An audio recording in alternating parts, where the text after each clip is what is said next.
Hello, guys. Welcome to For the Fans. I am Kevin. This is CJ, and we have once again here Ryan. The 5 PMers are back, completely reunited. What is going on, guys? Ryan, good to see you again. You're How's it muted. going? Good to be back. Good to have you. So, today we are going to be talking about the week 2 veto and the eviction recap. As we know, Riley went home. Um, What? unless Riley went home.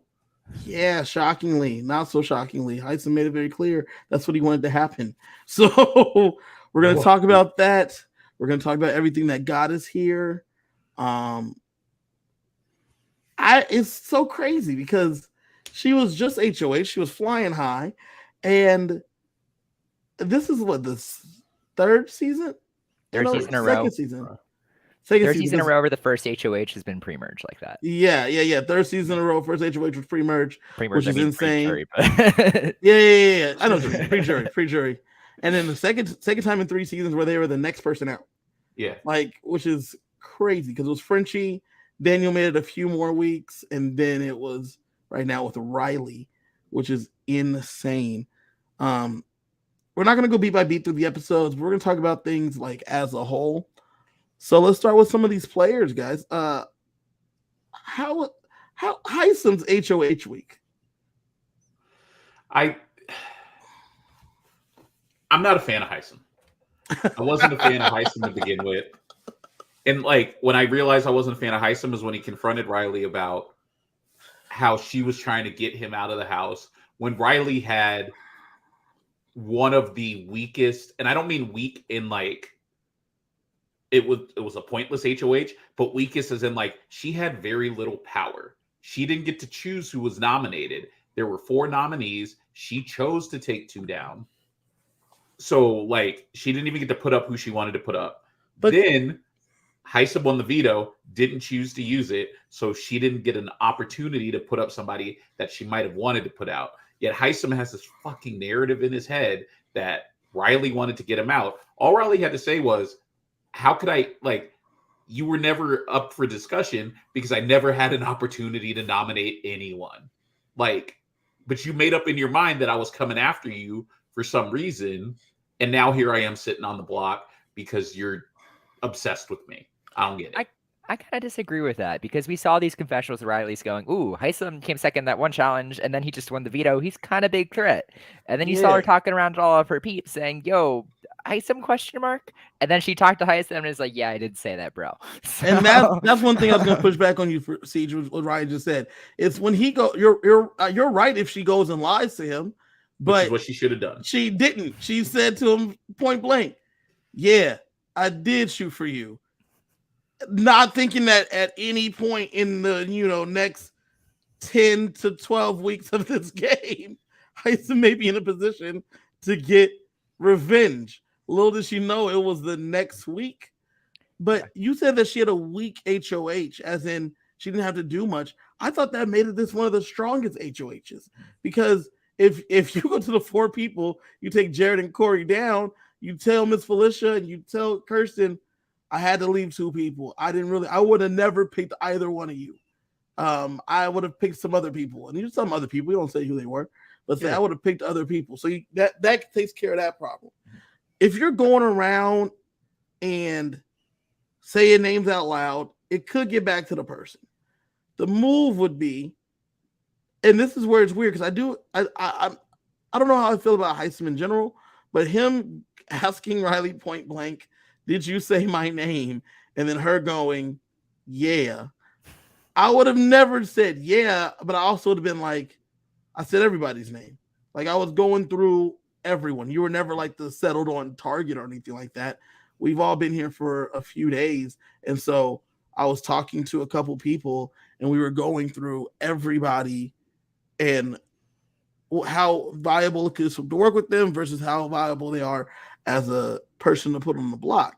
That's what I would have said because I would have not lied and said, nah, I never said your name because obviously if you're coming to ask me, somebody told you something so that way you had some little bit of information, but I wouldn't have copped all the way to it. You know what I'm saying? And my hot take is I think Riley and Hisam are actually very, very similar players. Yeah. Like yeah, both same coin. they're both very good at comps. They're both good in the social game in the sense where, okay, I'm likable enough, I can make a huge alliance. People go, yeah, that's awesome. But they're also terrible at the social game in the sense where it's like, oh yeah, I'm going to be very direct and tell everybody I'm going after you. It's gone to be a secret. Everybody's know about it. Correct. Which rubs everyone else the wrong way, puts a target on your back. So both of them have alliances, hard with keeping them. Both of them have zero interest in like lying in a game where you have to lie. I don't get it, but it's going to end up being both of their downfalls. It ends up being Riley's this week because Riley becomes the very, not just obvious, but the very big target that Hisam, his chief thing that he wants to do is this girl gone. So much so that in the veto ceremony, he implores everyone to help him get her out. He asked them. Now, on the feeds, it came off as a way worse speech than they said in the show. The show's obviously edited. So, I mean, we saw Riley crying. We heard Sari talk about how she is shocked at the magnitude of what Hisam said. So it had to be some stuff that they left on the cutting room floor. If you're the veto winner and you're the HOH, Ryan, what are you gonna do to like make sure your target is known, but like without being, you can't be that harsh, right? No. You would just do what every other HOH has done every other season, which is just tell everybody else what you're planning on doing and not the person who you're targeting. But you don't understand. Hisam wants to play an honest game. And you can be honest to everybody else. And then say, Riley, I really like you. I don't want to go home. We're really cool as a person. You're not lying. Just also, he already told Riley that he was her target beforehand, so Riley already knew. Everybody else knew. He didn't have to do it there. Correct. Even Riley knew to it. my next point about Hisam being an awful person. Why are you like going around and hugging her and like trying to save the relationship when you very obviously want her out? CJ, forget saving the relationship. Telling her, listen, if there's a situation where you don't go home, I would love to work with you again. But if everything goes according to my plan, there's always the battle back, baby. I don't really know. Does that make sense to you? Yeah. I know that I've been going around the house saying in a post-Riley world, how can we move forward? But if it wasn't a post-Riley world, I think we could be friends. I think we can make this work. That was the wildest thing, is him saying, so in a post-Riley world, what does this look like? Like we're going to talk about a world without her here. Let's talk about this world devoid of her.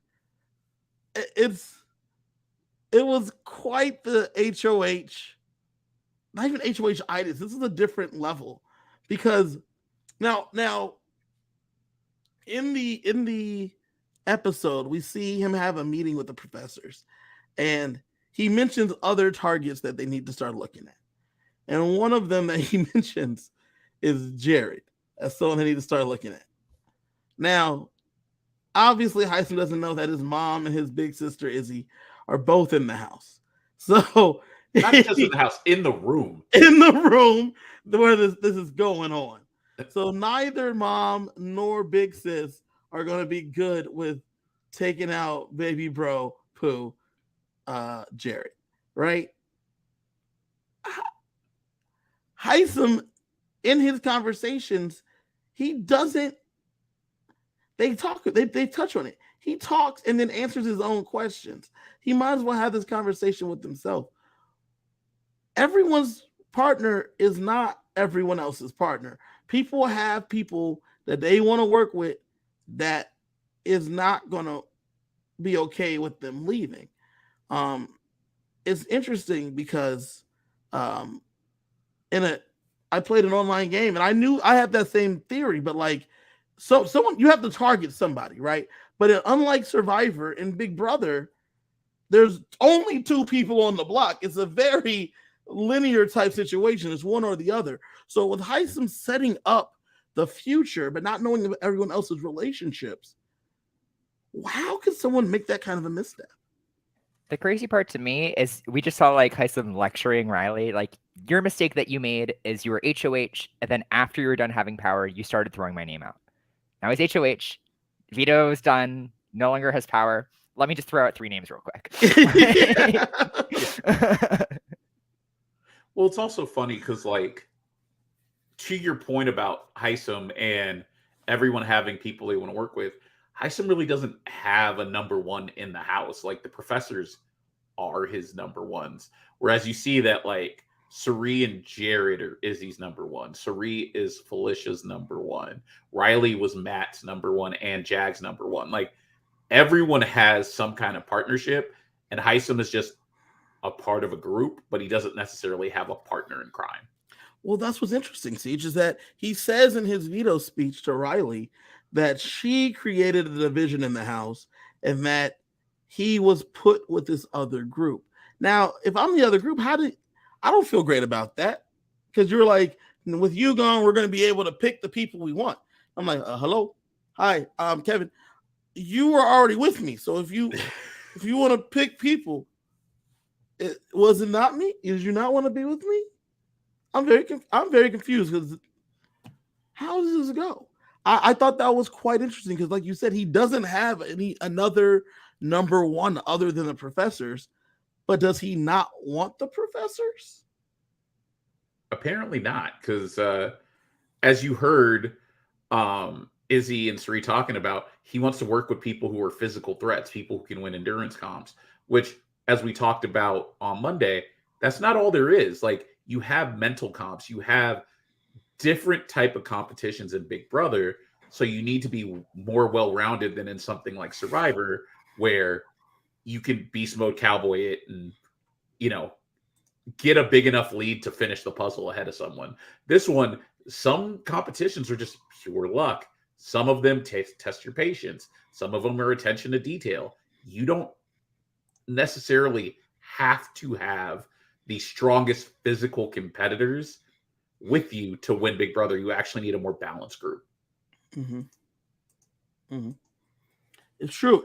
You need people to be well-rounded, yet he seemed, like you said, just to be going for the top dog, if you will, the people he thought that could win comps, which then begs the question is, why then go for Riley instead of getting in that group? Right? If these are the people you want to be working with, why not try to wedge yourself in there? And I feel like he's trying to create a void of power so that he can step into that void. Like, you heard him say in the episode that Riley was the leader. So if he feels like he's cutting off the head of the snake so that he can take its place, that might be his goal without ever stating it to anyone. But why would you do that on week 2? Yeah. Good question. So there's another person that's on the block here as we talk about this. Riley's on the block. Cameron's also on the block. There was not a lot from Cameron this week. Nope. Neither in the episodes nor on the feeds, because he seemed to be safe all along. What do you mean? Cameron discovered the big secret of the entire season.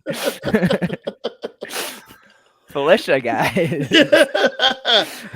You're right. My bad. So Cameron had a conversation with Jared, and he's like, I think I figured it out. I think there's a secret connection in here. And Jared's like, oh, word. Connection. Like who? And he's like, okay, I think somebody's related to somebody in here. Okay, you see Jared like sweating. Yep. He's like, who's related to who? I think Miss Felicia is related to Denzel Washington. And Jared goes, okay. Well, of course. I see it now. And he's like, once you see it, you're not going to be able to unsee it. I still can't see it. I still can't see it. Still don't see it. I love that he said that he has studied Denzel, which is why he knows that that's his sister. The mannerisms, they're there. I couldn't believe it, and that's like the most you get of Cameron this week, even with him being on the block, mainly because Riley was such a foregone conclusion as the person to go home. Yep. And we get the veto ceremony. We get after the veto ceremony, and after this conversation though with the professors. And now we're gonna get into a little bit of feed stuff because the week's over. It was quite the furious time on the feeds because between Tuesday and Wednesday, all day Tuesday, Sari and Izzy were working on getting this vote flipped. They legitimately wanted to save Riley. They did at first, yeah. A lot of people, some people weren't on board with it. Jared wasn't really on board. Corey was down for whatever. Mimi was not on board with saving Riley. But they had the numbers to save her. Like, they didn't need everyone on their team in order to do it. Because they had numbers from the other side of the house. But the numbers would have been Jag, Blue, Matt. And then Sari, Izzy, Felicia, and Corey. Corey was meh. I think Corey would have went with them, though. They thought they would have had America. Corey was meh. America would have saved Riley in a heartbeat. I'm not sure about America, because when America was being picked for the veto, she was like, I might not use it if I win. Yeah. I think America is actually a really smart player, and I can't wait to see more from her. Because we saw her freaking through all her options. Like, I kind of want to keep Kirsten because she could be my number. But Big Alliance, not going to turn on that yet. You see her thinking through everything, thinking through her options, what puts a bigger target on my back. So she's not just the big endurance player that Hisam wants to play with her for. She could be a great mental player, and I can't wait to see it. But similar to Hisam, she also doesn't have a number one. She does, though. It's Corey. Are they number ones, though? Yes. We haven't seen it on the show, but on the feeds, they spend a lot of time together, and they talk a lot of game. So it's interesting, because going through the players real quick, America's like biggest connection is Corey, and she has a secret alliance with Mimi. Corey's biggest connection is Jared, who he had like a little bit of a secret alliance with originally. Now it's more like out there, like they're boys. And then he has a secret connection with, not so secret connection with America, because people see them talking. But a lot of people think that she has a little bit of a crush on him, maybe. I don't know. They look like she could be giving them flirty eyes a little bit. Jag is connected to Blue and Riley and Matt, sorta. Blue is connected to Jared because they've been showmancing a little bit. They've been flirting a lot, which is really wild. By the way, mom there. That's what I'm saying. It's really wild. With your showmance with your mom right over there. It's a little wild. It's a little wild, right? Like that's. Ryan, can you imagine your mom, first of all, like all of America walking in on you first, and then your mom walks in on you? All of America or America just walk? Because if America if she just walks by. America, and then your mom. But like, your mom can bless the relationship right there. Or she can not like it. So CJ, you're married, right? Can you imagine if you like was getting to know your wife and your mom was there at the same time, 24 hours? Yeah, that'd be a problem. That's what I'm saying. That's what it'd be a little rough, right? Because she's getting to know, like, and especially if Blue is not on their side of the house. That's another funny thing about it. She's not necessarily working with them. So it's not like she's in the group and then mom can see how she thinks. She sees her as diametrically opposed to what we're doing. And you over here running around with this little girl? Wow. But Sari is such a high-level player, she probably would encourage Jared to get a showmance to add to their numbers. Nah, man, because she don't want to hear about no nasty stuff that they be doing over here. And she just says, "I just do it in the have-not room. I don't got to deal with it." It's the funniest thing, man. Because like another thing that's so funny. I mean, this has been, like I said, mainly feeds, but just them talking and then flirting, like they had a conversation. Sari and Jared, like real quick, and she was like, "So you sure this is a good idea?" He's like, "Oh, we just talk, we just hanging out." And she's like, "So what about the little thing you got at home?" And he's like, "Oh," he's like, she knows what's up." And she's like, "All right, like whatever you like." It's more. It's it's a little bit more. Could you imagine? Well, just this dating aside, could you just imagine trying to play a game with your mom? I could not play a game with my mom. I probably, Ryan, could you play a game with your mom?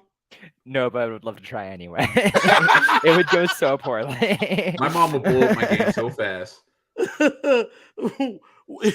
It's funny though, because like none of my mom's smart, but she's not necessarily a master strategist, right? So you're not just playing with your mom, you're playing with your mom, and she's better than you at this thing. That's true, because my mom cannot do this. And it's not just better than you, has been proven to be better than you at this thing, right? Because she's done this thing 4 times. She's done this thing 4 times. She played Trader. She played other games. Joanne here in the chat, Joanne Wagner said, "Oh my God, my mom will end up airing all of the dirty laundry." Right. That's the problem. That's what my mom can't keep her mouth shut. If Sari was my mom, I could play because she understands. But if it was my mom, I'd be out week 1. See, the thing that's interesting is that so while they're doing the flip, right? Sari is really, really heavy in this flip situation that's going on. And I thought it was one of the best analogies I ever heard. I don't know if Ryan, I don't know how in the sports you are, Ryan, but this analogy was like one of the best analogies. Is he was talking to Jared on the couch, and Jared was like playing this game with Sari is playing this game, but she's playing it like LeBron playing football, not LeBron playing basketball. And I thought that was such a apropos analogy, because LeBron James, 6'9", 270 pounds. 270, yeah. Yeah. He is a physical beast, and he would probably play tight end. He has the build of a tight end in football, and he would naturally be good at it. But LeBron does not play football on a regular basis. Nope. LeBron plays basketball, and Sari playing Survivor is LeBron playing basketball.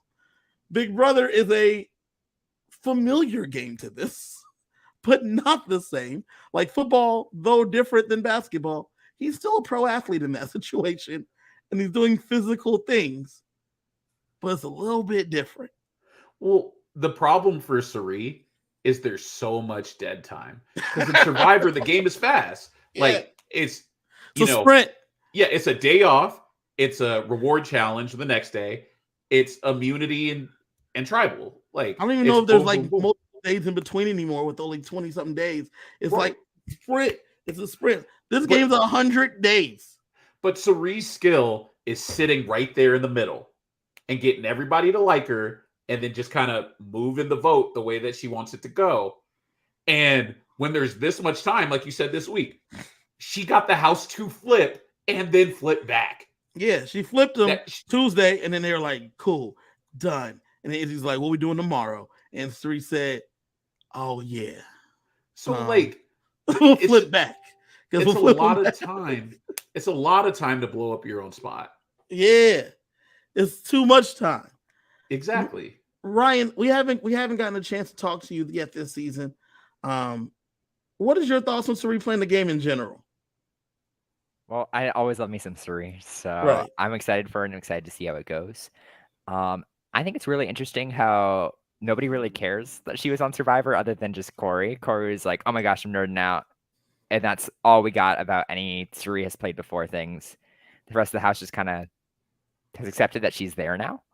So it's kind of interesting to see the house dynamic on that. Game-wise, I think you guys hit the nail on the head. It's a much longer game, and she's playing it a little too fast. And I think she's also, with Jared being there, is being a little bit more obvious. Because, like, you saw her face when Hisam was like, "Oh, also Jared," you just saw her face go like... And I think in Survivor, she's fine with cutting anybody, but in the Big Brother house, she would put her own game on the line to save Jared. You don't see that any other games that she played. You see the traitor, see her lying to all of her best friends, and she's A-okay with that. She has a soft spot for Jared. She's not going to lie to him, even if it's her or him. She's going to choose him over her. And that's what I think is going to be sort of a big twist that we're going to have to see develop later. Because I think Izzy's going to talk to Izzy's themselves out of this game first, and then Izzy's going to blow up their game on the way out. And that's my theory for how it's going to go down. Oh, 100%. So? Izzy will be their downfall. Yeah. I disagree. And I say that because Izzy running around here, like she says to Jared, the way she talks to Jared, she goes, "Hey, I was talking to moms, and she said such and such and such. Hey, mom said yada yada yada yada." She is like, I think she would die before she turned on Suri. Right? If there's a situation where it's between her or Suri, it's gonna be her. She's gonna choose herself to go home before she lets Suri go home. I don't think Suri would not do the other way around. Suri would let Izzy go, and then if Izzy goes based off of that, done. And that's the problem. I don't think Izzy will ever blow up Jared and Suri's spot. I think that they're going to be guilty by association because of how emotional Izzy is. And when the house eventually turns on her, like whenever somebody has an HOH and they want to get rid of her, they're just going to be guilty by association. And that's going to be their problem with Izzy. I can see that. It's funny because like with the whole time while Suri was orchestrating the flip, Izzy was on her hip. Everywhere she went, Izzy was right behind her. Wherever she go, Izzy's right behind her. She got her back. She's doing what she needs to do. And then when she was doing the flip back on Wednesday, she had Izzy on her hip and she had Bowie running interference. Bowie didn't know she was running interference, but she told Bowie, "Hey, if I'm in any room and I'm in there for too long, come on in there." And so anytime she was like, "Hey, I don't know, the flip was looking good, then I don't know what happened. Someone got cold feet." And they'd be like, "Oh, well, let's see if we can." "Hey, Suri, what's going on in here?" And then Bowie would come in and it would run interference, right? Suri has her people lined up where she needs them, which is why I don't think Izzy, there's no point that I think Izzy is going to be the reason that Suri or Jared fall. But to your point, and like you said, just those couple of days, Izzy was always on Suri's hip. If you watch the feeds, Izzy is always on Suri's hip. Like, she's always right there. And that's why I say Suri might end up just being guilty by association. Like, Izzy might be the target, but Suri might have to sit up on the block next to her. And sometimes pawns go home. Is there any situation where that might happen, though? And I say that because, like, let's going through the players that are in the house, right? Suri has obviously Jared and Miss Felicia, right? And Izzy. So there's still 15 players left in the house now after 14. Riley's gone. 14. Suri's one of them, so that's 13. Jared is one of them, that's 12. Felicia is one of them, so that's 11. Izzy's one of them, that's 10. So we have 10 people that we got to worry about, right? We're going to go through 10 people. It is Mimi putting up Suri and Izzy, even if Izzy's pissing her off. No. I don't think anyone's coming after either of them anytime soon. But a lot can change in the Big Brother house, especially when Suri is playing Survivor in the house. If Suri plays too fast, that can flip in a week. Like in 1 week, that's a whole round that can be one vote. A week, it can happen in an hour. Double elimination. This is the perfect time to get rid of Suri. That's and I don't disagree. Okay, I don't disagree with that part. The hard part is that I've never seen someone in a better place in a Big Brother game than Suri has been right now, because there's no one I could even imagine going for her at this present moment, and she has a person that's willing to jump in front of the Secret Service style, will jump in front of the bullet for her and take. I think Izzy might tell them to vote me instead. Just vote me instead. I know you're thinking about voting Suri. Don't do it. Take me out. That's how Suri played Survivor too. And that's how Suri played Traitors. And people just inherently trust her. Yes, because she connects.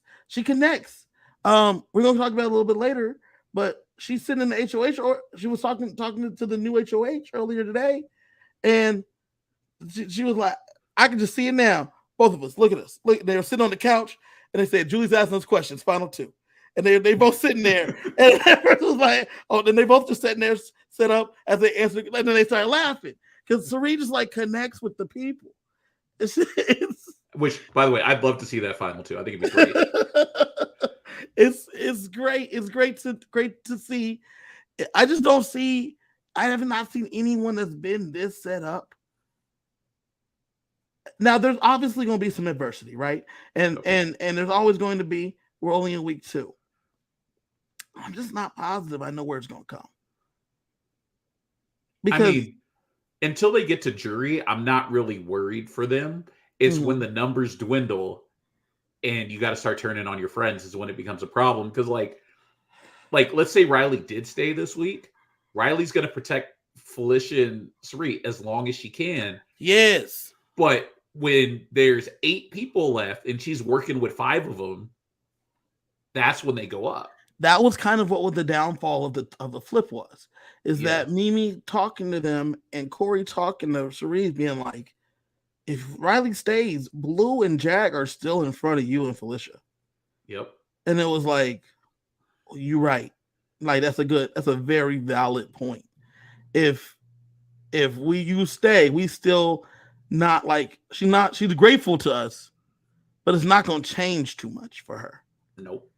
And then I thought it was funny because I think it was either Felicia or Izzy that was like, oh, but then if Cameron stays, he'll be indebted to us. And Suri was like, still no, but he got red.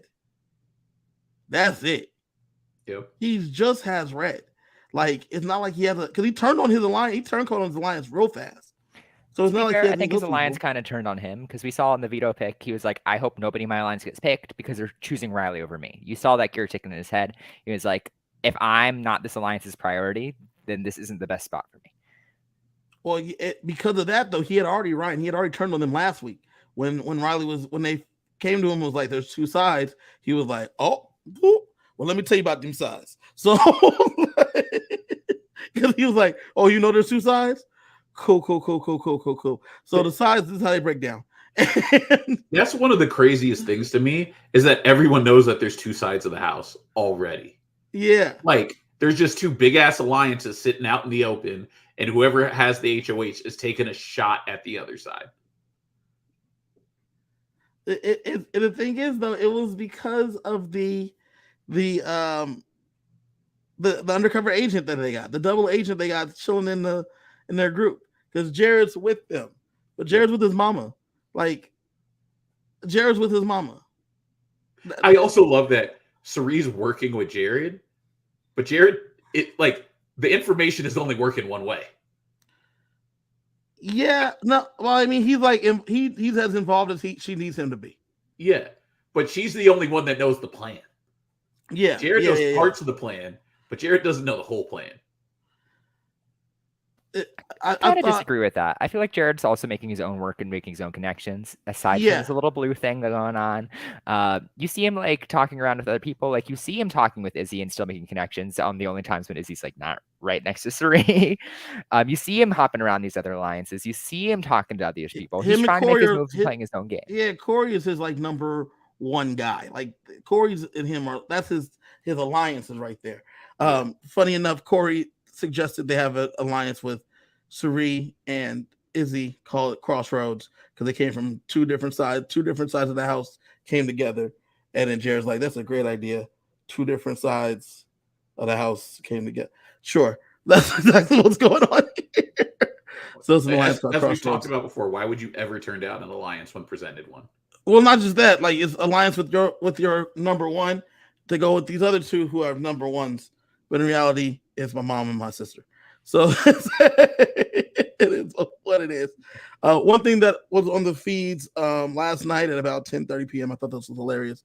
Izzy brought up to Suri about Jared and Blue getting very close, and that was making her nervous. And Suri said, "Fuck Blue, I'm his mama." That's a fact. That's a fact. That's exactly. It's the truth. Like Blue can get as close as she wants to be. I don't think Jared's turning on his mom. I know a lot of people on the internet think that He will one day, but I don't see it happening. I would never turn on my mom. I just couldn't do it. I mean, I have to like, especially because I think Jared still lives at home too. Like, I have to live with that. That's not like outside these 100 days. I gotta like go back there and live with that also there. So that's as we talked about. My mom would blow up my game, and I still got to work with her. Yeah, exactly. It's the worst partner ever. Oh man. Okay. We talked a little while. I want to talk about something very, very important. That veto competition and Matt playing in it. Yep. On Tuesday, there was a article that was released by Entertainment Weekly talking about the things they've done with Matt being in the house. Not the bad things. It was a good thing. It was supposed to be a positive article that they released. Accommodations they've made.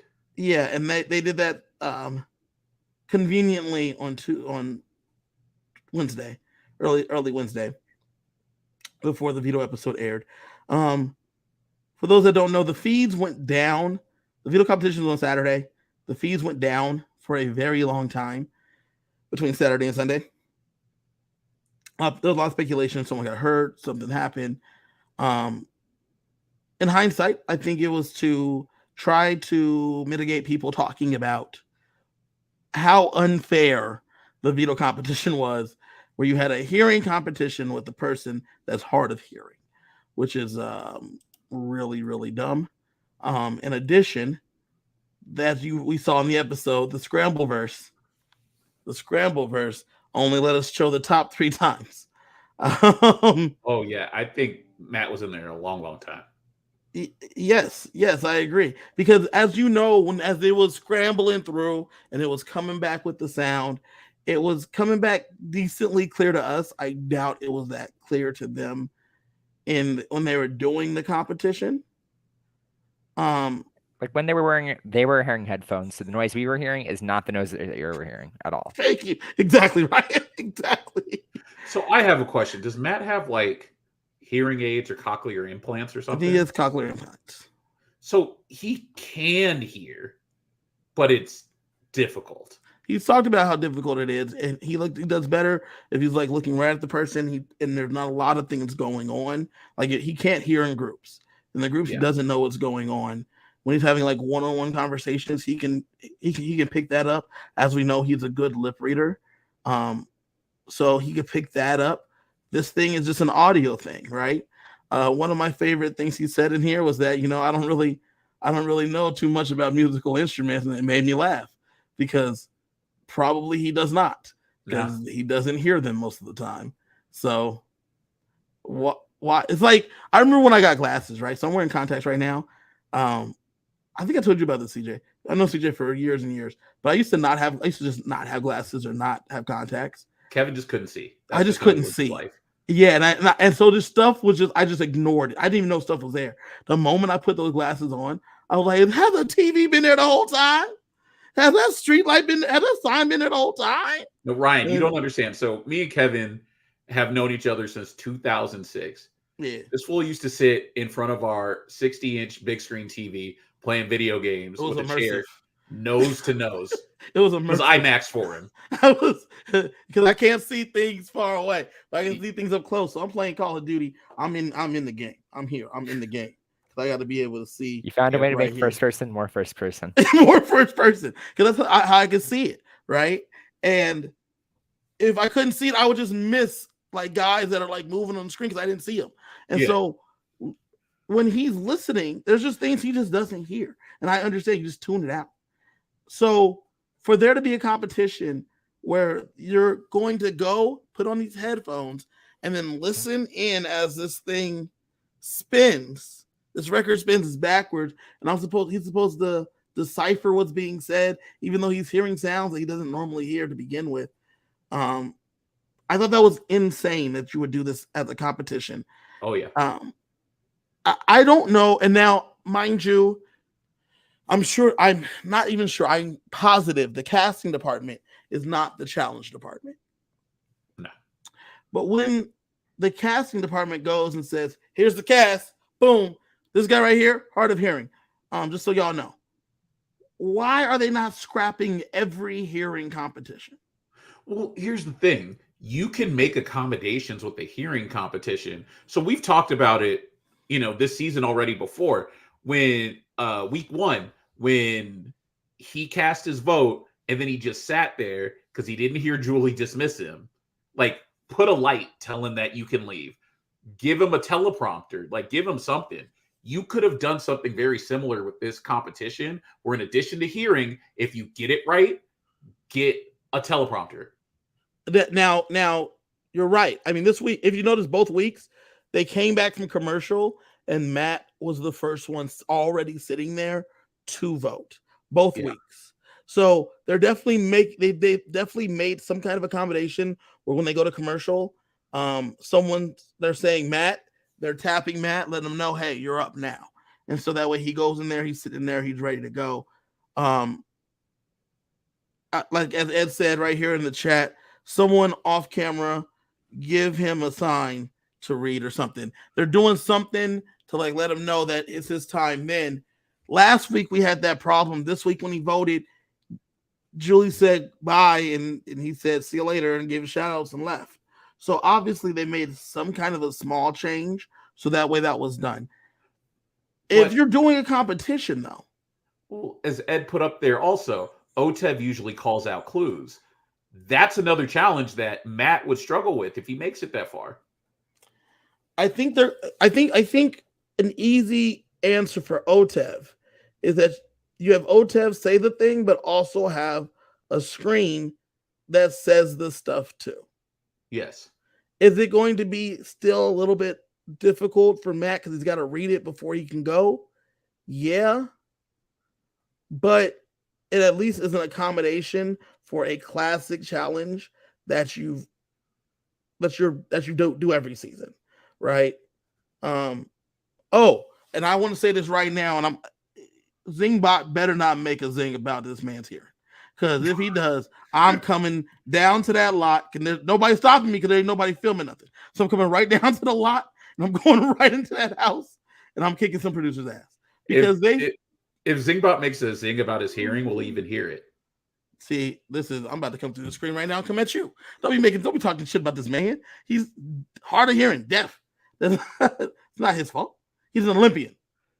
Yeah, I know. I'm not trying to catch him in a pool. Yeah, he can probably lap you. He got you in the pool. Lap me and drown me. Got you in a pool. He's so built. He's so buff. Right? He's so buff. We had that. Ryan, what are your thoughts about this whole Matt situation and this veto? Well, obviously, this one particular competition is very unfair. You can't really compete in the same extent that other people can. And they have bajillions of props. And they obviously have a bunch of vetoes planned ahead of time for other previous competitions. Why couldn't they have just gone, like, even if they already made all their props, we can go, oh, he can't compete in this one. Let's just do that one next week and next week's this time. Like, they already have the stuff. It's not unfair to anybody else because they were going to do it anyway. And if you're watching the feeds, you heard them talking about how unfair the challenge was for Matt. Mm-hmm. Later in the week. And like, do we really want to make Matt a replacement nom after all he had to go through for that? Like, these are their words. They knew it was fucked up. True. It's true. And like you said, Ryan, they have vetoes playing. Your week 3 veto competition. Now, mind you, I'm sure it doesn't fit in the scary verse or whatever the fuck verse we were in right now, but let's just go ahead and add some scary props to it or something. Like, let's just mix it up so that way it fits the theme of whatever we're doing, and let's flip flop them. Well, you're also not spending like a specific week in one of the scary verse or the scramble verse or whatever. It's just kind of like they're all kind of thrown in together. So whenever we get the comic verse or whenever we get the scary verse, whenever we get the, these different realms that are coming in and out of the house, it's all piecemeal. So if you don't have to honor a theme, to Ryan's point, why not switch the challenge? Like, I know you had to go and build the set, but you don't have to play that veto on Saturday. You can play that veto on Sunday and still do the veto meeting on Monday. You can still do it Saturday and just do it Saturday night. Like, Yeah, it doesn't. I assume the setup doesn't take that long. They don't know what time it is. They have no idea what time it is. They don't know what time it is. So just do it later. Just change especially that. if they're on lockdown. It was insane that you would do that challenge, and I cannot believe, knowing that you have a deaf house guest, that you would still be like, let's still run it. Like that's why did no one pull it to begin with? I don't know. They should have been like, hey, y'all, so we have a deaf house guest. So all those cancel the one we do the sound like all night. Cancel that. Also cancel the one where we do the sound and the thing. Cancel that. Cancel this. Anytime that we do these sound ones, just like scratching this season, just scratch them. You know what? Put them on the back burner just in case Matt goes home. And if Matt goes home, bring him in. Yeah. But if Matt don't go home, you can't run it. We can't run it. Yeah, well, especially because you have the stuff later on. So like whenever they bring out whatever unitard they bring out this year, and they have some humiliation task that they usually play a sound in the middle of the night and they got to get up and do something, what if that's Matt? Are you going to punish him for not getting up because he legitimately didn't hear it? There's a lot of accommodations that, what you got to do is like, remember that thing we were going to do where he had to wear a unitard and he had to play a sound? Let's go get this other unitard that's a 2-person one, just in case it's Matt. Okay. Because that way we do like visual stuff. Anytime this thing pops on the screen, you gotta. Well, they're not near the screens all the time. That's the only problem. Yeah. So like, if you want to do something overnight, like you said, where they have to like get up, like how Derek X said, to get up and make them sandwiches, like in the middle of the night. Make it a 2-person thing. We just got to make it a 2-person thing, and have whoever loses pick the person that has to do it in the house with them. Because it's that, or you put in some kind of like strobe light or something that he can see. But I'm sure we didn't check nobody for epilepsy or anything like that, because I know that we're not that thorough. Well, so don't check backgrounds. Oh man! So we had that happen with Matt this week. Jag and Blue kind of jumped ship. Riley was going home. With all this happening, Hisam became public enemy number 1 for the house going forward. When Sari was trying to flip the vote, she wanted to make the vote unanimous to teach him a lesson. To teach Hisam a lesson about what he was doing. Now, they did not plan on telling Red because they didn't want Cameron to know, because they didn't want Cameron to then tell Hisam. Yeah.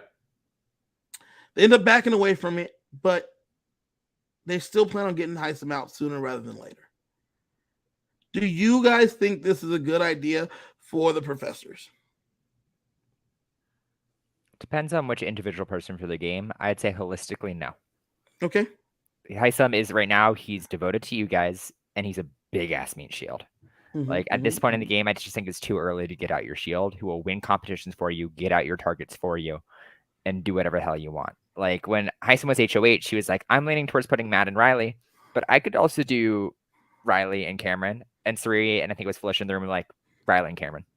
And he did it. The funny thing is if they did get rid of Hisam, I don't think they would be targets. I think that they would be leverage for when the other side of the house starts eating themselves. I think some of them will go. I think that 2 or 3 of them will go. But once you hit jury and they start thinking about jury management and they start thinking about like, am I on the bottom of my own alliance? A few of them might end up on the top of another alliance because, people are trying to flip their positioning in the game. So I don't think getting rid of Hisam is necessarily a death knell for Sari or Felicia, but it might be for Mimi. It might be for Izzy. Yeah, but at the same time, the way I'm thinking right now, I see big comp beast meat shield. This guy goes in the block. If I can get people to keep him to stay, then that's my big comp beast meat shield that I can use. So if that goes through my head in 5 seconds, it's not going to not go through anybody else's head to weaponize Hisam for their game. So depending on which person it is, you could put Hisam on the block. You can even try to backdoor him. But if somebody wants a meat shield, there's enough people in the numbers that they can make it happen. Here's the thing, though. Hisam came in second in the first HOH competition. Mm-hmm. He won the first veto. won the second HOH competition. Did he win the second HOH or did Jared lose the second HOH? I know we talked about that, Ryan. What are your thoughts on Jared trying to win that thing to begin with? That seemed like a bad idea. For him, he shouldn't have won because he was in the middle, and why would you try to win a competition if you're in the middle? That was a bad idea. So it's good for him that he lost. Jared legitimately thought he won. Yeah. We talked about it. He should have lost. There was no good things happening if he won that HOH, and he was still pumped because he thought he had it. Yeah. Just playing it out, Ryan. What do you think Jared's plan is? Take me through Jared's week real fast. So Jared gets in. Jared wins HOH. She comes to the H room. Him and the handful, whatever they were called. Yeah. They dance. They do the thing. This is awesome. And then everyone's like, "Let's put up your mom." And he's like,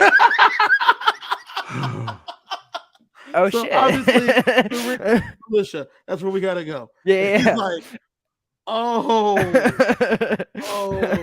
And they're like, okay, you know what? Even better, Suri, Izzy.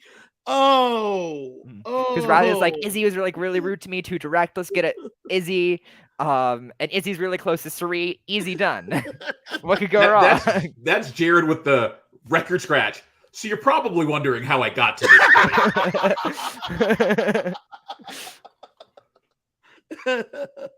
That's exactly how that ends up.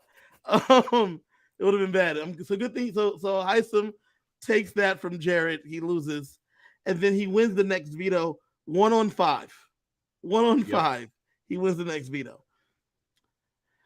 With these number breakdowns, Hisam, and he's not manipulatable. He's not easily manipulated by Suri, like the rest of her minions are. I don't think it's too early to go for Hisam. And I say that because when there was two sides of the house, yes. By taking out Riley, it completely toppled the structure. Yep. And with the structure being toppled, there's more people that are free agents, if you will. Whether it be Jag and Blue, they're duo now. Matt's by himself. Matt's like just out there. America is now looking for like an escape hatch. She has one with Corey. Both Corey and America hit that eject button and jumped out the ship. They're like, whoop, whoop, Riley's sinking. Get me out of here. Yep. There's just more people around. Cameron's over here with Red or doing whatever. There's just more people just like around, just doing nothing. If you take out Hisam right here, and it seems to be everybody's kind of on board with it. If we take out Hisam right here, we've now gotten rid of all the sides. Especially because Hisam was seen as the leader of the other side. Yeah. Though he wasn't, Suri is. He was seen as the leader. And last week he behaved as if he was the leader of the other side. Like getting rid of Hisam, that resets the game and allows you to like redraw lines, but like all the lines aren't being redrawn because, like we said, Suri already has Felicia and Izzy and Jared and now Corey. So as we redraw the lines, she could pick up a Jag and a Blue. She could pick up a Matt, something like that. And then now the lines are redrawn. So that's what they were trying to do last week with Riley going home. But so I don't think getting rid of Hisam is a terrible idea. I do think it depends on who you are right now, because right now I think Suri is running most of the house. Right now, Hisam is the biggest target. If Hisam goes, who's the next biggest target? Suri. Is she? I don't know if she's on anyone's mind right now, but she's definitely the biggest player, the biggest active in like getting things to go that way. I think other people might go before her, but I do think that immediately raises her threat level comparatively to the rest of the house. I don't think it raises her threat level because everybody trusts her. And this is why Suri goes far in every game, because you work with her because everybody trusts her, and she usually cuts you before you can cut her. And that, like, as Kevin has talked about, he would ride with Suri to the end, knowing full well that she's going to cut him before he cuts her. I would. I've said that on the show right here a few times. I would happily lose to Suri because I have patterned my game to play like Suri, and I don't have any kind of like ego to say that I like need to be better than Suri. And like, and that's the thing is like if I'm playing with Suri, I know I got to cut her around 6, but now you have to actually get the opportunity to cut her, and she might cut you before then. Suri always goes far in these games because she cuts you before you can cut her. I don't think if Hisam goes home, I don't think anyone goes after her. I think the target just goes to whoever won the next HOH.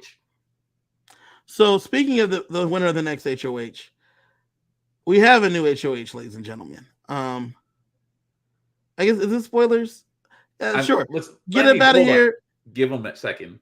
Yeah, get on out of here. Thank you for joining us. If you have just joined us and just wanted to talk about the last couple episodes, thank you for joining us. Subscribe for your chance. We have a signed Golden Power Veto that we're giving away, signed by James Ryan from BB6. We have that signed. I went and got it from him personally because he lives in Las Vegas as I do, and I went to his job and took it from him.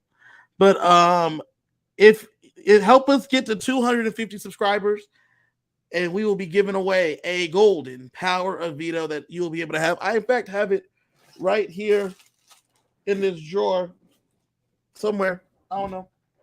It's nearby. Trust me, I got it. I don't know where it is. I have the Golden Power Veto right here somewhere nearby me. So you will be able to get that in your possessions if you want to do that. So get on out of here. You got 10 more seconds. Thank you for joining us. All right. Man, I thought those fools would never leave. I know. And my guy here, Ed, wants to know who won the HOH. And the newest HOH show we have is Miss Felicia.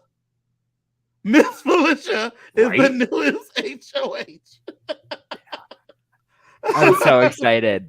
So you saw, if you stayed through Julie's sign off at the end of the episode, you got that quick camera glimpse of the snot competition.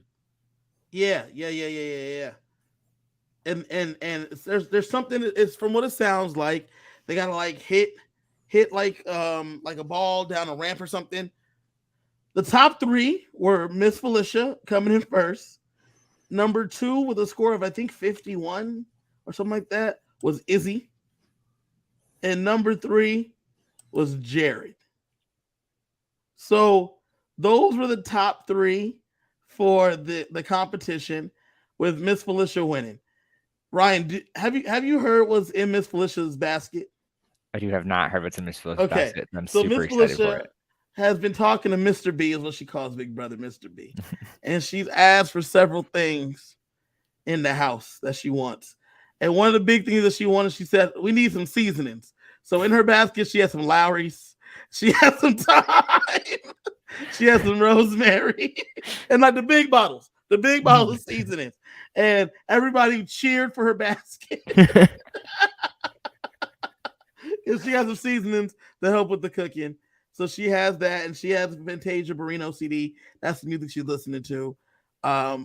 With Felicia being the HOH, there's a plan in the works.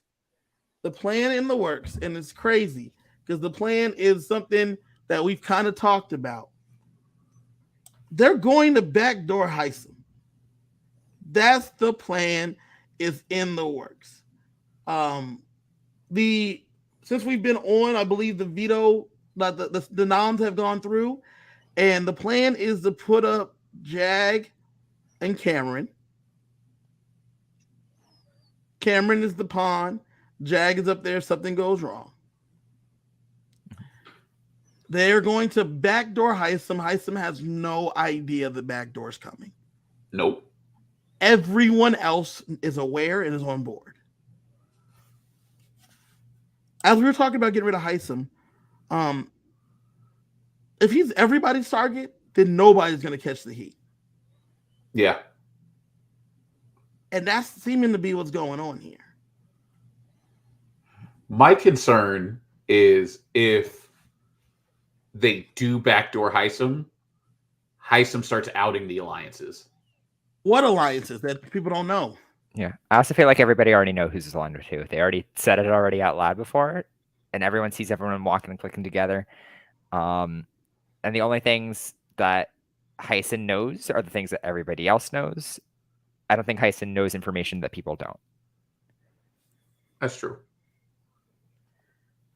So it's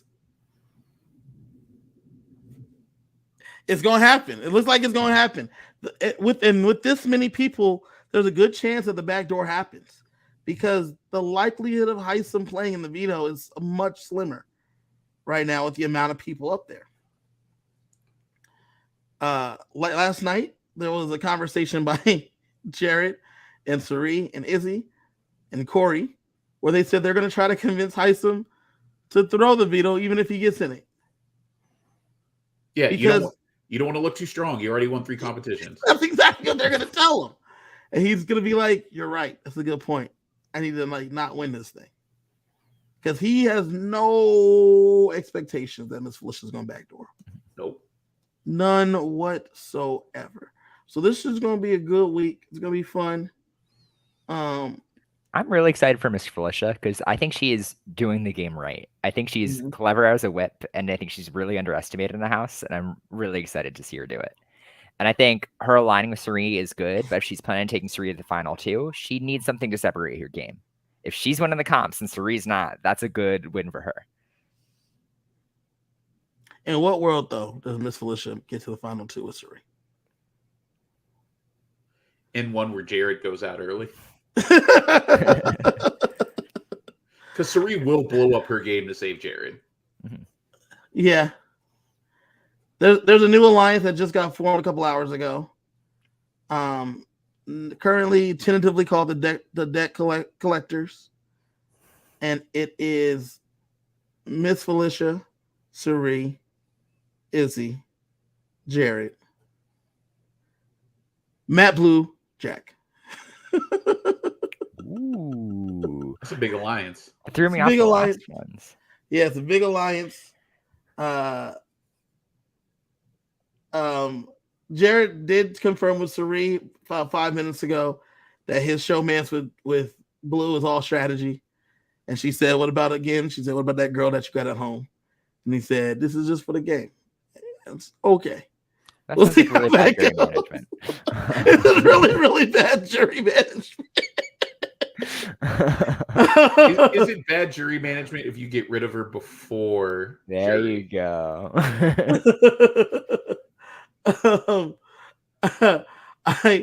I just love the fact that since his mom's there, she like last season we saw Alyssa go for Kyle and just say screw her relationship at home, right? Yep. And then that dude came on the internet and said all the things. Once again, having your mama there to remind you about this little girl that ate dinner with us before we came on the show, that you had to come over to the house. Like that is the last thing you need. Yep. That's the last thing you need, man. Oh man. It's poor Jared.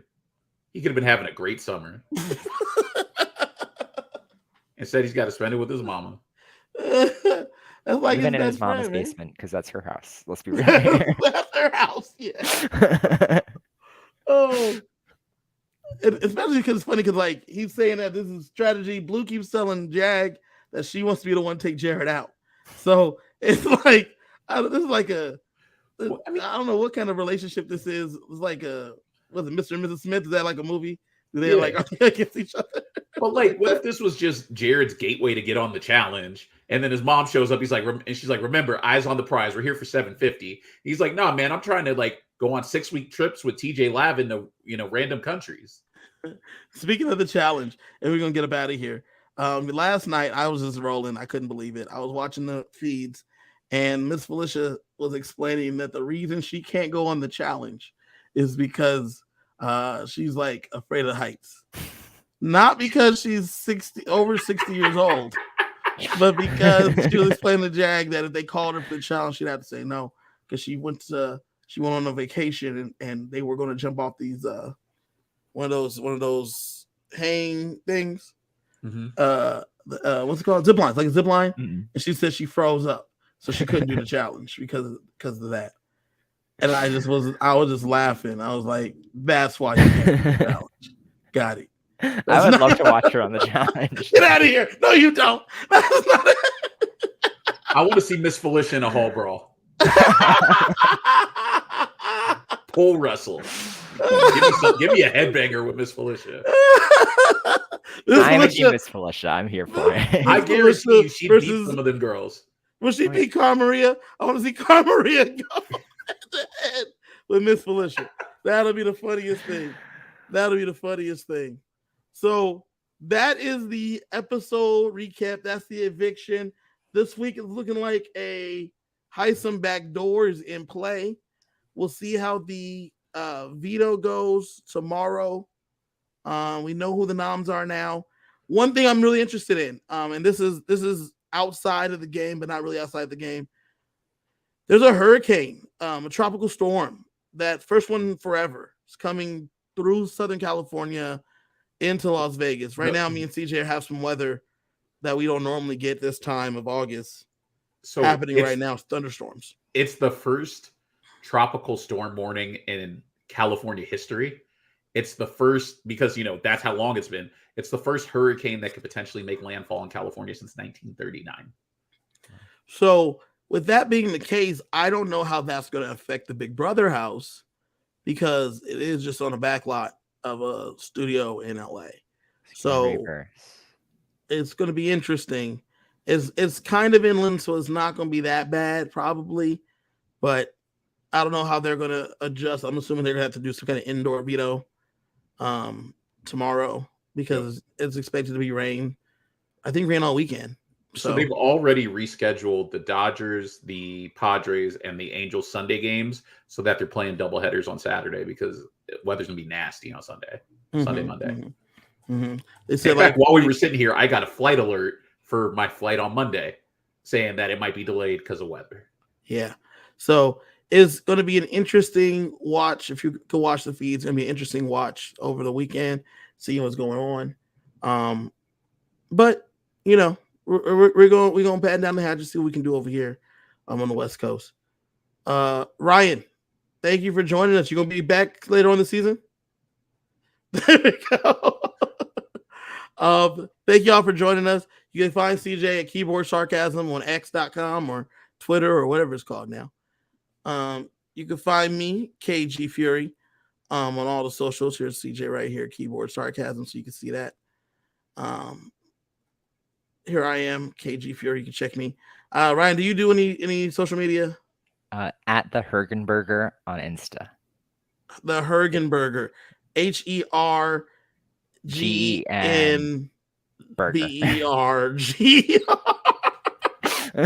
We'll get a thing for him come next time he's on the show. We'll have him on there at the Hergenberger. Thank y'all for joining us. Make sure you subscribe, subscribe, all that shit. And then catch us back on Monday at 5 p.m. because we're the 5 p.m. We'll be back on Monday to recap everything that happened this weekend. Thank you for joining us. Good night.